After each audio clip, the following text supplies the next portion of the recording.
Hello everyone, welcome to my channel রিতাস UK kitchen.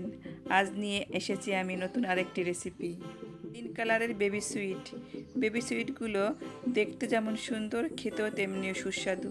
এগুলো আমরা বিভিন্ন রকম ডেজার্টের উপরে ডেকোরেশন করতে পারি। তাহলে চলুন দেখি বেবি সুইট মিষ্টি আমি কিভাবে তৈরি করি। বেবি সুইট মিষ্টির জন্য প্রথমেই নর্মাল টেম্পারেচারে থাকা একটি ডিম নিয়ে নিব। ডিমটি ভেঙে ডিমের সাদা অংশ এবং কুসুম ভালোভাবে মিশিয়ে নিতে হবে।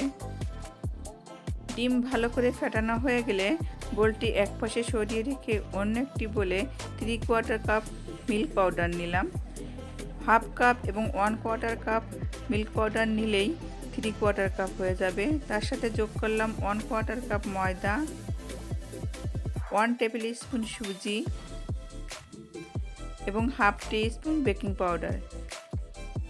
আরও এর সাথে যোগ করে দিলাম 1.5 টেবিল স্পুন ঘি। এলাচি পাউডার দিয়ে দিলাম 1 চিমটির মতো। এলাচি পাউডারটা অবশ্যই দিতে হবে, কারণ এর সাথে আমি ডিম অ্যাড করব। সব উপকরণগুলি আমি এবার একটু সময় নিয়ে ভালো করে মিশিয়ে নিব। নর্মাল তাপমাত্রার 1/3 কাপ দুধ নিয়ে এক নরম, সফট এবং আঠালো ডো তৈরি করে নেব। ডোটা শক্ত হলে মিষ্টিগুলোর ভিতর শক্ত হয়ে যাবে, কিছুতেই চিনি শিরা ওর ভিতর ঢুকবে না। এরপর এর সাথে যোগ করলাম 1 টেবিল স্পুনের মতো ফেটানো ডিম। দেখলেন তো, এরকম সফট ডো তৈরি করতে হবে। এরপর এটাকে আমি 15 মিনিটের জন্য রেস্টে রেখে দেব। এই ফাঁকে মিষ্টির জন্য চিনির সিরাপ তৈরি করে নেব। এর জন্য প্যানে 2 কাপ চিনির সাথে আমি 3 কাপ জল অ্যাড করব।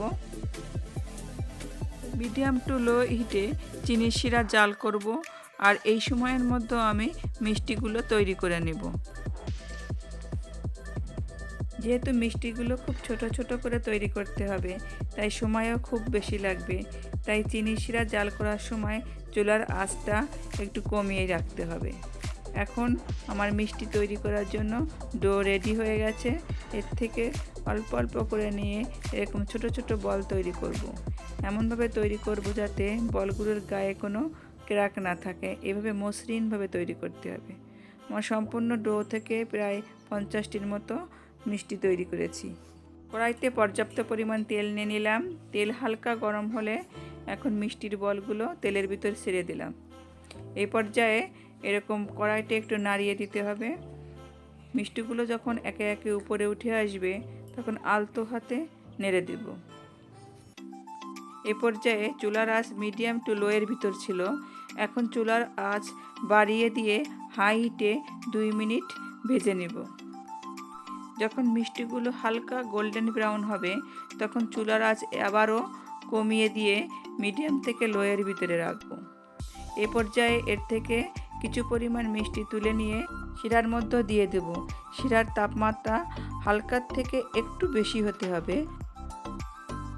মিষ্টির বলগুলো শিরার মধ্যে দিয়ে নেড়ে চেড়ে আবারও ঢেকে রাখবো।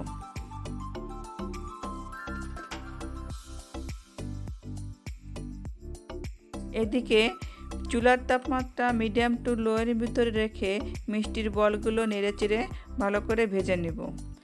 যখন লালমোহনের কালারের মতো মিষ্টির কালার হবে, তখন বলগুলো এর থেকে কিছু পরিমাণ তুলে নিয়ে আবারও শিরার মধ্যে দিয়ে নেড়ে চেড়ে ঢেকে রাখবো।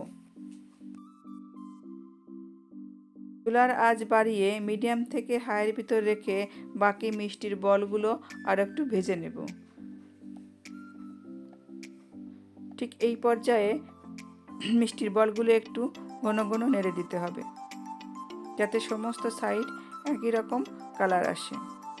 এবার মিষ্টির বলগুলি তুলে নিয়ে মিষ্টির শিরার মধ্যে দিয়ে আবারও নেড়ে চেড়ে মিশিয়ে দিব।